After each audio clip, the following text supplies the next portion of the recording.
Good afternoon, Ennis. I'm Father Julian, and as always, I am very excited to join you for this fourth installment of our Seven Sins series during this season of Lent. So today, we're going to be continuing on in the narrative of the Prodigal Son, and we're going to skip a little bit, but I'll do a quick summary of what happens after we hear of the gluttony of the Prodigal Son. Last week we heard about this young man who is so hungry that he wants to eat pig's food, and then he comes to his senses and goes back to his father. And as you can read in the parable, his father welcomes him back with open arms and says, "We'll put on a feast for you. We're going to celebrate you. I am just more than anything, more than I'm angry at you, more than I'm upset at what you've done with the money that you have inherited. I am happy that you are back." That is the love that the Father has for his Son, and that our Heavenly Father has for us, that even in the midst of all these sins that we commit, that he is still going to welcome us back.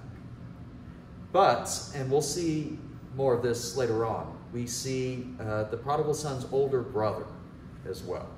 And the brother is not happy about this big fanfare that his brother receives when he returns home.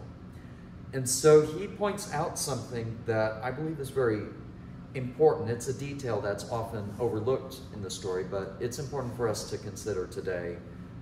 And that is that the prodigal son is a victim of lust. And so we see here a fairly tasteful representation of the sin of lust, which is, in summary, just wanting someone is to desire someone sexually, but without a union, outside of marriage. So we see here there's an old man and a young woman, and that's often how it's portrayed. Of course, it can take many different forms in the dynamics between men and women and others as well.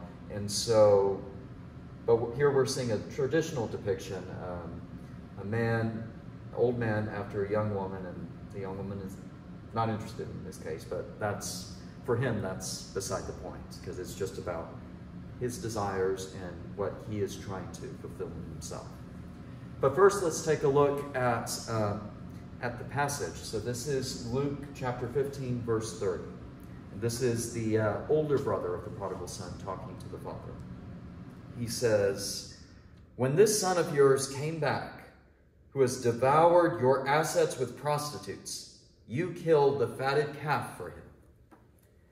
In other words, the fatted calf, the greatest feast, is being prepared for the son. That your response to him being lustful and frittering away all the money on lust is to celebrate him. And we'll get to that later on. But first, I want to talk about what lust has meant in this case, because it's an awkward sin to talk about, because sex is often awkward to talk about, especially within the church.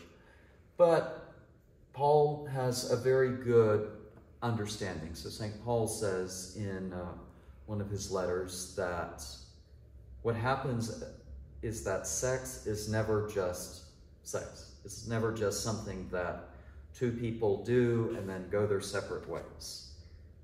But that is the lie that our society tells us. It's the lie that is inherent in prostitution. It's the lie that's inherent in pornography. And it's a lie that's inherent in us, that it is possible to have a sexual relationship with another person and yet not be united to them. But we see the truth.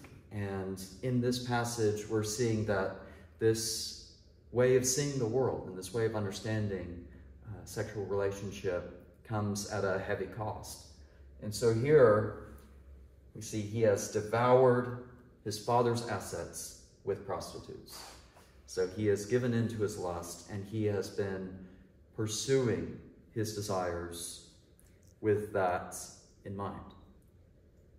And it has devastated him, and it has been a great loss and a great shame.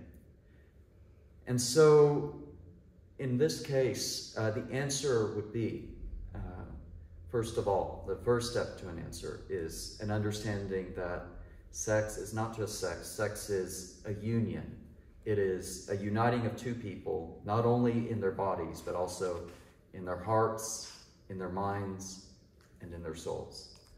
And that is something that we clearly don't see here. There's no union here. But that is actually what God intends for us, and that's why marriage exists, and that's something that we as Christians are asked by God to uphold. And so in our call, in our search for holiness, our goal is to understand what is being devoured, what we are devouring in our lust, and instead what a healthy sexual relationship looks like. And so I invite you to consider today what that would mean for us, and how union is a gift from God. Thank you.